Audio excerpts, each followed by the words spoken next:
that taking care of people was always a thing that, honestly, I was good at.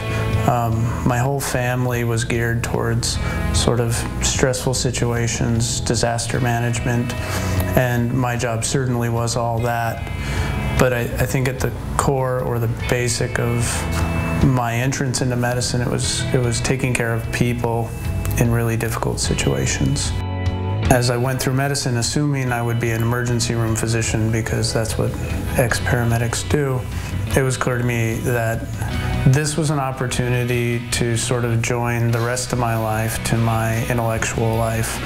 I was always very handsy. I've always had at least one old car or old bicycle that I've been restoring. I've had, I think, 6 old cars that have come and gone.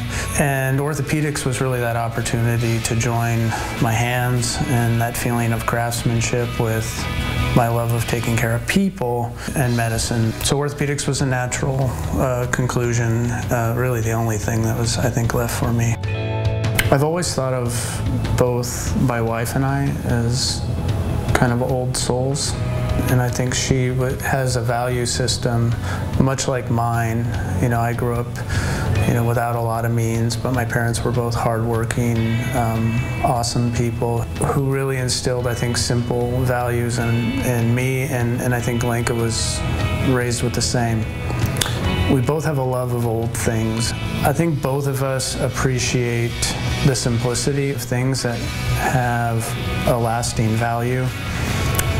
Also the craftsmanship. If you look at a lot of the things we've surrounded ourselves in, a 100-year-old house with a lot of problems, a love of old cars, this old trailer we have now. We've felt a lot of value in saving these things from passing into history.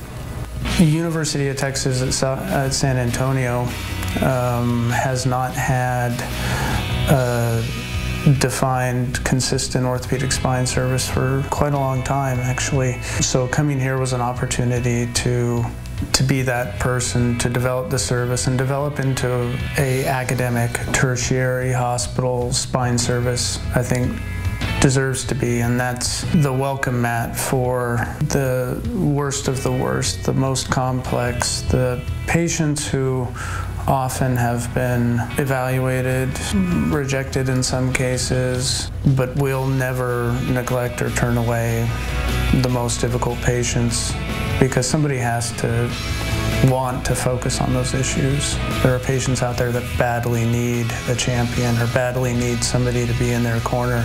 Even though they may have complications, face real serious complications, are bound for at least some complication, there has to be some place for those people, and that's what the university's there for. For more information on UT Health Science Center San Antonio, call them at 210-450-9000, 210-450-9000, or go to their website, utmedicine.com, and stay with us here on SA Live for the stories of different medical professionals from UT Health Science Center San Antonio as a part of our continuing series, The Doctor Is In.